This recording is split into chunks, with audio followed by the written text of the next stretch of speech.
Hi guys, in this tutorial I'm going to be showing you how to do this stitch I'm calling shells in a row.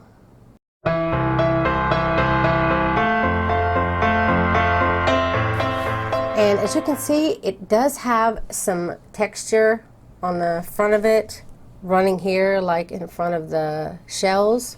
So it does have like a slight texture that doesn't necessarily pick up well on camera when it's laying flat like this, but it does have some texture to it that adds that, like, almost looks like little dresses when you're looking like this.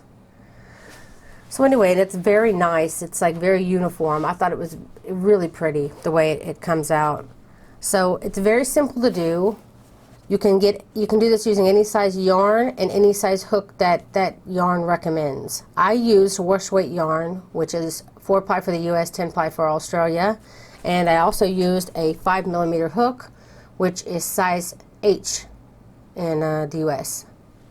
So go ahead and grab your yarn and hook and we'll get started.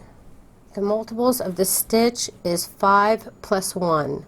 So what you'll want to do is chain in multiples of 5, 5, 5, 5, 5 until you get the width that you want, and then chain one more and you're ready to start.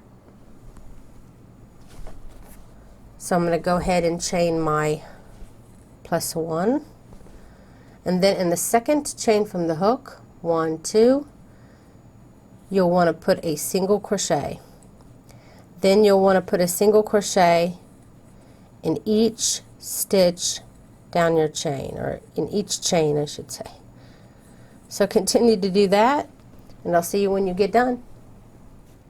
Okay, so the pattern doesn't call for a row of single crochets, but I've realized when you're working with shells especially, it's best to have a base, a stronger base than just the chain stitch. The next row I'll be starting the shells, but so it'll be on the back side of the single crochet when we're starting the next row, which will ultimately be your front side. So if it bothers you that this first row is going to be facing the wrong way, you can go ahead and do one more row of single crochet so that when you start your shells, that it won't be so noticeable to you. I don't think it'll be noticeable anyway to most people that this is backwards, but it's up to you. So anyway, once you're ready and you've got your base done, you want to chain 3 and then turn, and this chain 3 will count as your first double crochet.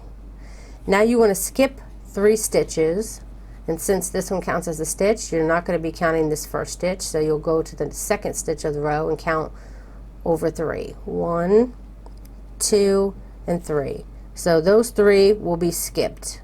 So in this 4th stitch here, you're going to be doing 5 double crochets, all worked in that same stitch to make your shell. So that's 3, that's 4, and that's 5. I feel like I'm a little too close here.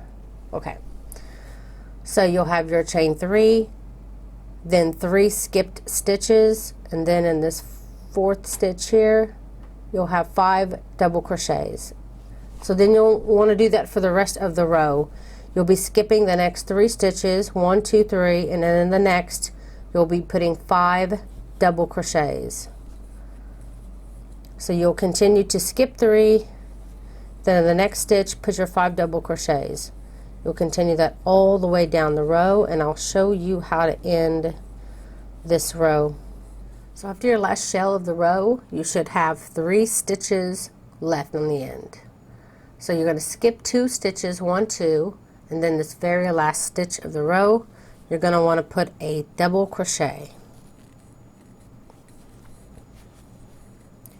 And that will end row 2. So for row 3, you'll chain 1 and turn.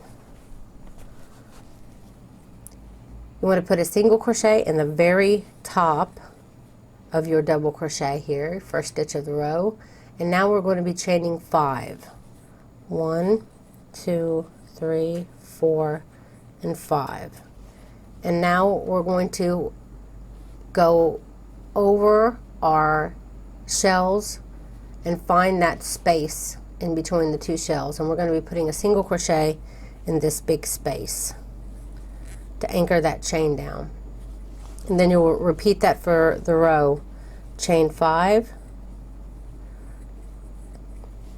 and then single crochet in the next big space. It's a super fast and super easy, as long as your yarn doesn't bunch up on you, row. 3, 4, 5. This last one here, you won't be single crocheting into the space, you'll be single crocheting into the top of the chain 3 to end your row, and that ends row 3.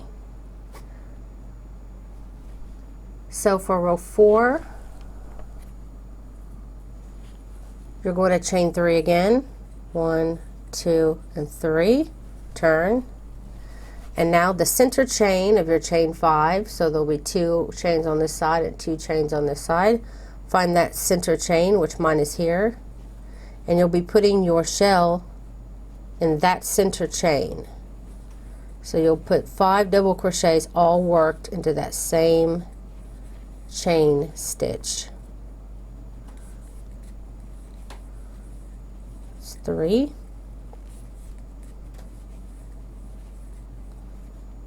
4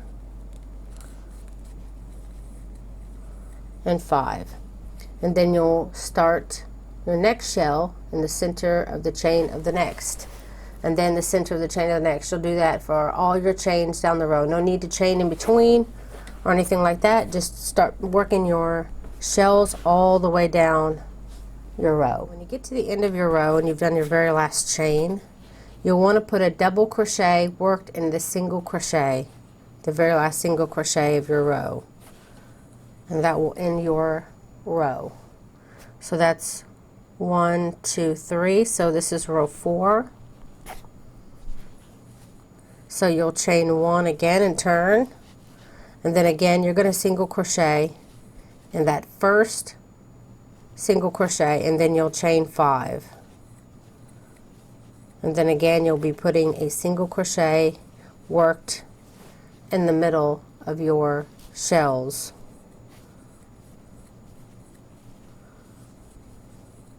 Just like that. And it'll be the same thing over and over and over again. You just have to repeat the last 2 rows. So if you want to say this is 1, so 2 and 3, so you can repeat rows 2 and 3 over and over and over again until your project gets to be the length that you desire. So that's it, guys. I really hope that you enjoyed this tutorial, and if you did, please don't forget to click like. It helps my channel out so much.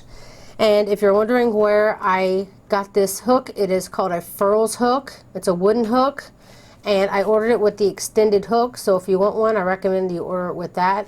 If you have a lot of hand problems or carpal tunnel, something like this, it's really light on your hand, so it'll allow you to crochet for a lot longer. Not to mention the width of this helps to not cramp your hand so fast. So anyway, you can find the link down below. Also, I have a Facebook group called Crochet for the Masses, where we share links to free patterns and pictures of the projects that we've done, and we ask questions, things like that. You can do all that there. You can find that link also below this video. So that's it, guys. Thank you so very much for watching.